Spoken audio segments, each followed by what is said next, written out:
ça, des fleurs de champ. Quand on regarde nos jardins à la fin de l'automne et encore plus en hiver, c'est un peu morne-pleine quand même, Gérard. Mais on peut... Gérard, c'est Alain. Oui, mais je parlais à Gérard. Là. Ah, pardon. Ça va, Gérard? Mais Alain, tu as des solutions malgré tout. Oui, alors déjà, première précision, j'ai le sentiment, quand je réponds à vos nombreuses questions, qu'il vous arrive parfois de douter de la véracité de mes réponses. Oui, c'est vrai. J'ai parfois bien des sûr. doutes. Aussi, j'ai quelques Deux doutes. fois sur trois. Là, on avait l'intention aujourd'hui de vous parler des plantes d'hiver, intérieures, extérieures. Et je me suis dit, attention, pour ne pas être critiqué, Oui, je viens délègue. non pas avec un complice, non pas avec un ami, mais avec un témoin. Cet homme s'appelle Pascal Rouillet.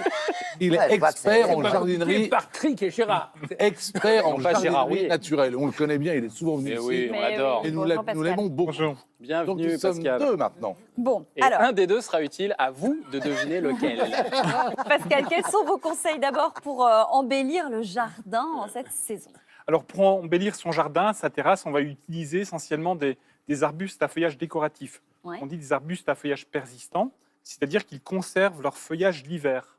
Donc, on peut avoir des variétés à feuillage vert, comme l'olivier de Bohême. On peut avoir des photinias à feuilles rouges, Ouais. le laurier thym, qui lui a un feuillage vert, mais aussi des petites feuilles blanches, petites fleurs blanches et des baies C'est violettes. le laurier thym, Oui, ça alors, à ne pas confondre avec l'arbuste que tu crois utiliser en cuisine, le thym, absolument Rien à rien voir. à voir. Et le thym que l'on utilise en cuisine est TIN. aussi appelé, il y a aussi le laurier thym, le laurier d'Apollon, rien à voir. Là, c'est un arbuste, un des rares à fleurir blanc. Oui, on l'a vu en photo, Ouais. c'est très Très joli, beau. ça. Il fleurit en hiver, c'est ça Il que c'est. fleurit Oui, maintenant. tout à fait. Ah, c'est génial. Génial. ça. Tout comme le camélia qui est à côté. Ouais. Là aussi, un Ah. feuillage persistant et Ouais. belle floraison, toutes les couleurs. Parce que l'hiver, on manque un peu de fleurs, donc c'est sympa. Ça. Et pourquoi se D'où concentrer l'intérêt de cette chronique. faut se concentrer essentiellement sur les arbustes, c'est ça, c'est Ah, ça, les la arbustes, surtout, qui conservent leurs feuilles, parce que le principal intérêt, c'est qu'ils sont vraiment très décoratifs pendant tout l'hiver, du fait qu'ils gardent leurs feuilles. Ouais. Mais aussi, le second intérêt, c'est qu'ils font barrière au vent. Ça peut être intéressant, brise-vent sur un balcon, sur une terrasse, mais aussi pour les oiseaux. Parce que c'est vrai que les petits oiseaux, l'hiver, ont besoin de se protéger. Feuillage. Bah Ils oui. se mettent dans ces arbustes parce qu'ils sont protégés du vent. tout Et brise-vue également, quand on habite à Paris et qu'on a pour voisin un dénommé Bordu de l'autre côté, qu'on a envie d'un peu d'intimité, Ah il oui. est bon parfois de se protéger du regard indiscret Avec de- ses jumelles. avec ses jumelles. Alors, une petite parenthèse à propos du photinia, qui est une plante assez extraordinaire, parce qu'elle offre une particularité après la taille. Ouais. D'ailleurs, comment taille-t-on la plante? Et après, vous allez voir pourquoi il faut la tailler. Alors, comment taille-t-on cette plante? On la taille Alors. maintenant, là On peut la tailler maintenant, on peut la tailler au printemps, D'accord. mais il y a une petite technique après. Alors, Ouais. montrez-nous, Alors, Pascal. tout simplement, là, on va réégaliser pour redonner une forme à l'arbuste. Hein. Donc, il ne faut pas hésiter. Hein. On coupe comme ça, juste au-dessus d'une feuille. On met des Ouais. gants chez soi En quand même biais. pour la sécurité, non? Ou- Vous pouvez mettre des gants, oui. Après, quand on est jardinier, on a plus l'habitude de le Ah, faire on n'a sans pas gants. besoin. Donc, on coupe comme ça en Mais- biais, juste au-dessus d'une feuille. Par contre, l'idée de mettre des gants est toujours intelligente Oui. pour une raison simple. Il y a quantité de plantes qui ont de la sève toxique, et quand Ouais. on Ah ne bon connaît pas les végétaux, le laurier rose, par exemple, est toxique, donc il est bon. On est plus éventuellement- tranquille. Ouais. Pourquoi Quand est-ce on qu'on ne sait coupe pas. juste au-dessus de la feuille comme ça? Alors, tout simplement parce que ça va redémarrer. Les bourgeons vont redémarrer à chaque aisselle de feuille. Et là, on va avoir des jeunes bourgeons qui vont arriver à une couleur exceptionnelle. D'une couleur Ah bon rouge. Ce qui veut dire que la haie, qui est quelconque classique en hiver, devient flamboyante au On le voit, printemps. Ah c'est oui. Et magnifique. c'est ça. magnifique. Et ce sont les jeunes pousses à chaque c'est fois beau. Oui, qui ont tout à cette fait. couleur-là. Oui, D'accord. D'où l'importance de tailler, comme vient de l'expliquer Pascal, et à la bonne saison. C'est l'entretien, en gros, la taille justement, ça fait partie de l'entretien pour ces plantes-là. Alors, l'entretien, généralement, on va tailler, on va dire, en sortie d'hiver. Oui. Tout d'abord, toutes les tiges qui seront sèches ou abîmées, il faut les couper. Mhm. Et puis après, en saison, vers le mois d'août, septembre, il faut refaire une nouvelle taille. Ensuite, On les arrose quand même en hiver. Alors, vous pouvez les arroser. Ce qui est toujours important, c'est à la plantation. Bien noyer à la plantation pour que les racines puissent Ouais. s'installer dans le sol. Et quel que soit le temps, même s'il a plu la veille, Sauf s'il gèle, quand même même. s'il est prévu de pleuvoir le lendemain, on arrose toujours à la plantation. Et s'il gèle, on ne plante pas. Ouais, c'est ça. Oui. Et on n'arrose pas.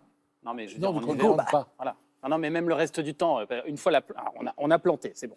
Bon. Maintenant, on a notre plante là qui est là, on est au mois de janvier, On il y résume. a un petit peu de gel. On résume. Quand il gèle, on ne jardine pas. C'est ça, on touche à rien. On fait rien. Mm. Très bien. Est-ce que ce sont des plantes qui coûtent cher?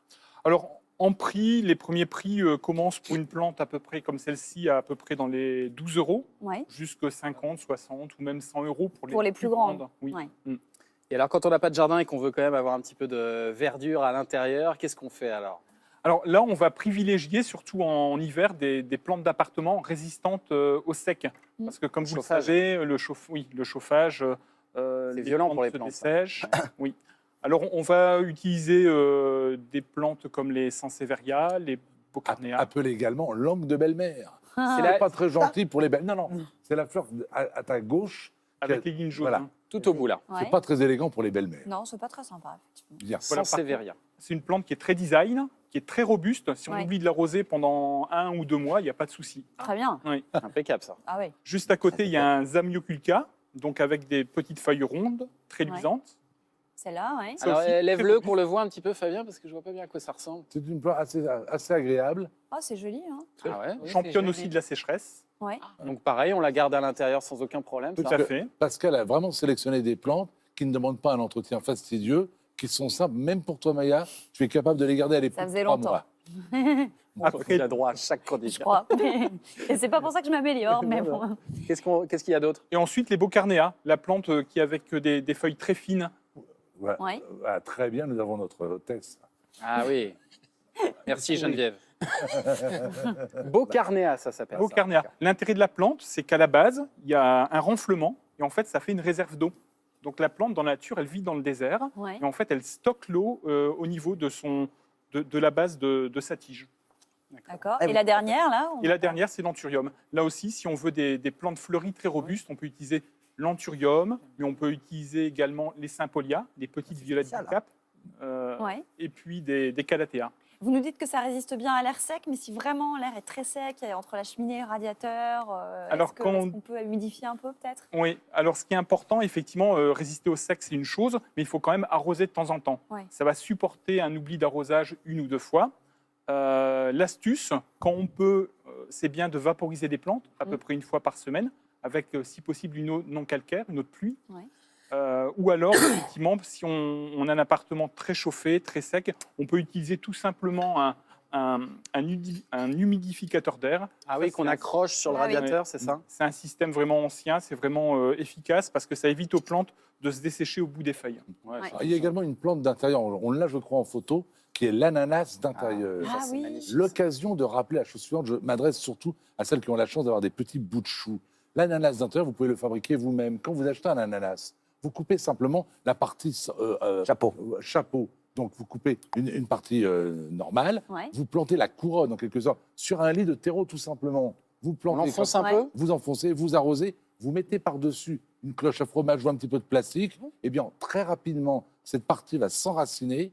Et si vous êtes capable ensuite de la rempoter de manière subtile, vous aurez un ananas chez vous. Ah, Génial. C'est Mais comme les, c'est bien, ça. comme les cactus, quoi. Et si vous êtes d'accord, un jour, je vous montrerai sur le plateau comment faire. Oui, mais là, c'est bête que tu l'aies pas fait Ouais, aujourd'hui. là, t'avais pas le Parce temps. que je voulais le faire pour Noël, chaque chose en son Il temps. avait Ah. suffisamment de boulot aujourd'hui. On a hâte, on a hâte. hein.